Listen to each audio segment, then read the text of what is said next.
नमस्कार, मैं हूं अनिल और आप देख रहे हैं एमएमसी न्यूज।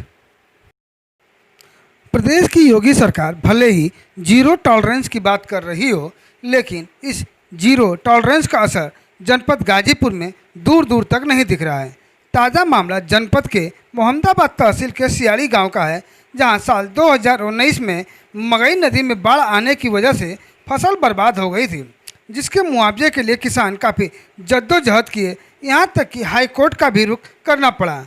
और जब मुआवजे की राशि आई, तब तहसील के अधिकारियों और कर्मचारियों ने इसका इस कदर बंदरबाट कर दिया कि जो पीड़ित किसान रहे उन्हें मुआवजा ना मिलकर ऐसे किसानों को मुआवजा दे दिया गया जो इस मुआवजे के पात्र भी नहीं थे, जिसको लेकर पीड़ित किसानों ने जिला अधिकारी को पत्र देकर गुहार लगाया है। गाजीपुर के मोहम्मदाबाद तहसील के सियाड़ी गांव, जहां साल 2019 में मगई नदी में आई बाढ़ ने इस गांव में जमकर कहर बरपाया था। लोगों के खेतों में लगी फसल पूरी तरह से चौपट हो गई थी, जिसके बाद किसानों ने फसल के मुआवजे के लिए जिला प्रशासन से लगातार कई बार गुहार लगाया, लेकिन उनकी कोई सुनवाई नहीं हुई। तब इन लोगों ने हाई कोर्ट का दरवाज़ा खटखटाया, जिसके बाद इस गांव के लिए 11,60,000 का मुआवजा शासन के द्वारा रिलीज किया गया।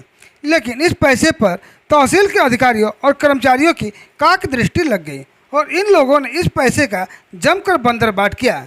इस बात का खुलासा किसान शिव कुमार राय ने आरटीआई के द्वारा जानकारी लेकर किया। उन्होंने बताया कि कई ऐसे किसान हैं जिनके खाते में एक बार नहीं बल्कि दो दो बार पैसा भेज दिया गया, तो वहीं कुछ ऐसे भी किसान हैं जिसका कम रकबा होने के बावजूद सरकारी रेट से अधिक का भुगतान किया गया है। तो कुछ किसान ऐसे भी हैं जो इस गांव के रहने वाले भी नहीं हैं, बावजूद उन्हें मुआवजे की राशि से आच्छादित कर दिया गया है।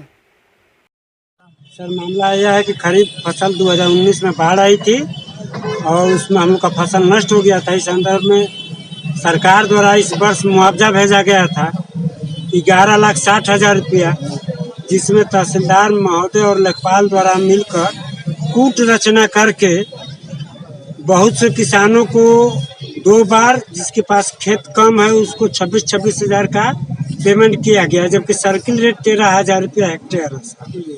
और जो किसान आवेदन किए थे या उच्च न्यायालय गए थे उनको 1 रुपया नहीं दिया गया।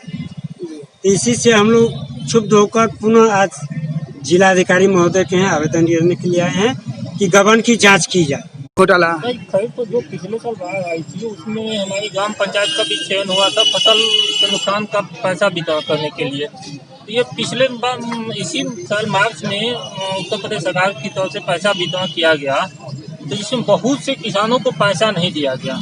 कुछ किसानों को दो दो बार पैसा दिया गया, कुछ किसानों को सर्किट रेट से कई गुना अधिक पैसा दिया गया। जब इसमें हमने तहसीलदार साहब से पूछा तो वो कहे कि बीमा जो पाए उनको पैसा नहीं दिया गया। लेकिन जब हमने सूची देखा तो उसमें बीमा वाले भी पैसा पाए हैं, जिनके पास खेत नहीं है वो भी पैसा पाए हैं, और जबकि जो किसान खेती किए थे जिनकी हकीकत में धान की फसल नुकसान हुई थी उनको 1 रुपये नहीं दिया गया अब तक। ऐसे में अब अधिकारियों से क्या मांग करते हैं? हम आज डीएम साहब से मिलने आए थे कि इसमें गबन का जांच कराकर जो भी दोषी है उनके खिलाफ कार्रवाई की जाए और जो भी किसान हमारे गांव के प्रभावित हैं जिनकी धान की फसल नुकसान हुई है उनको मुआवजा दिया जाए। वहीं इस मामले पर जिला अधिकारी ओम प्रकाश आर्य ने क्या कहा, आइए सुनते हैं। इस तरह की स्थितियां बनती नहीं हैं, क्योंकि अगर किसी भी गांव में बाढ़ से या किसी भी अन्य प्रकार से नुकसान होता है तो उसका एक सर्वे किया जाता है और सर्वे किए जाने के बाद क्षति का आकलन करते हुए डिमांड भेजी जाती है शासन को और शासन से उसमें धनराशि प्राप्त होता है तो उनको उपलब्ध करा दिया जाता है। ये जो आपने प्रकरण बताया है, ये इसको दिखवा लेता हूँ कि अगर कहीं पे किसी व्यक्ति के साथ किसी कारण से अगर कोई इंजस्टिस हो गया होगा तो उसमें हम कार्रवाई करेंगे और उसमें सुनिश्चित कराएंगे कि अगर किसी को उसका कोई वाजिब हक बनता है और नहीं मिला है तो मिलेगा, और अगर नहीं बनता है तो फिर